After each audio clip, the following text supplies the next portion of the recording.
So, let's talk about Manchester United and their new manager, Rúben Amorim. On the surface, things are looking pretty good, right? They're winning.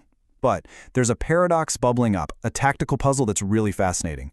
It could be the very thing that leads them to glory. Or, well, it could be their undoing. Yeah, like I said, on the surface, things are looking up. But you have to ask, right? Is this run of good form really built to last? Or is this whole thing built on a foundation that's just gonna crumble under the pressure of the Premier League? That's the big question we're diving into. And that brings us to United's momentum, because it is real. You can see the results on the board. But that success, it's a lot more fragile than you might think. So let's take a look at what it's really costing them to win this way. Okay, so just to be super clear, the team is winning. The new system is getting results, you can't argue with that, and there's a genuine feeling of progress around the club. But that's really only half the story. All right, now this is where things get really interesting. What we're seeing here is a classic manager's paradox. Amorim's greatest strength, well, it also happens to be his single biggest risk. You could call it a tactical double-edged sword.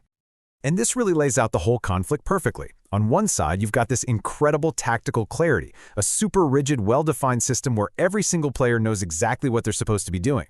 But on the flip side, that exact same rigidity turns into tactical stubbornness, a complete refusal to change things up, even when the warning signs are blinking bright red. So let's dive in. We're going to get into the nitty-gritty of this 3-4-2-1 formation and really pinpoint the cracks that keep showing up week after week.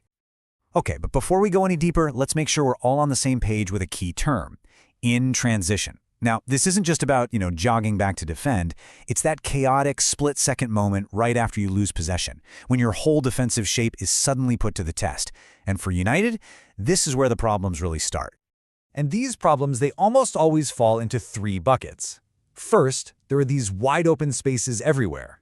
Second, the midfield gets completely overloaded.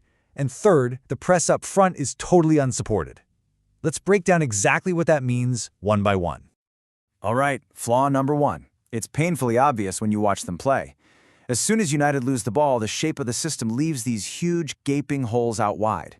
And for any fast-attacking team in the Premier League, that's basically a gift-wrapped invitation to launch a counterattack. It makes them so vulnerable. And that vulnerability, it just builds from there, right into the middle of the pitch. See, you have those two central midfielders, the double pivot. They're supposed to be the engine room of the team, but they're constantly getting left on an island. Opponents are just waltzing in, creating a simple 3-on-2, and boom, they've bypassed United's midfield completely. And that leads us to flaw number 3, the press. You'll see the front three working their socks off trying to win the ball back high up the field. But here's the problem. The midfield is so out of position that the press is totally disconnected. It's not just that it doesn't work, it's a massive waste of energy. So all of this, it brings us right to the heart of the issue. It's this fundamental clash, right? You've got the manager's unwavering belief in his system on one side, and then you have the cold, hard reality of what's actually happening on the pitch every single weekend. So, what's Amorim's take on all this? Well, he's been pretty open about it. He basically says, look, these are just growing pains. He's convinced that if he just gets more time, the players will get it, they'll master the system, and all these little problems, they'll just fade away. But here's the reality check. This isn't some theoretical problem for the future. Opposing teams have already figured it out. They are actively targeting these exact weaknesses every single game. And the thing is, time might be a luxury that Manchester United just doesn't have. And you can see the danger right there. If the manager refuses to change, to adjust, the team is just heading straight for a wall. All that momentum they've built up, it could just disappear in a flash as opponents get smarter and better at picking apart these very obvious flaws. So really, it all boils down to this one huge question. It's a simple choice, really. Adapt or stagnate. Do you adjust to the challenges that are staring you in the face, or do you just keep doing the same thing, sticking to a plan that's already full of holes? And that leaves Manchester United standing at a crossroads. So what's it going to be?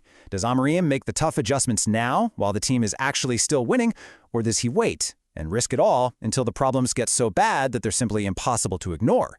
The answer to that question is probably going to define their entire season.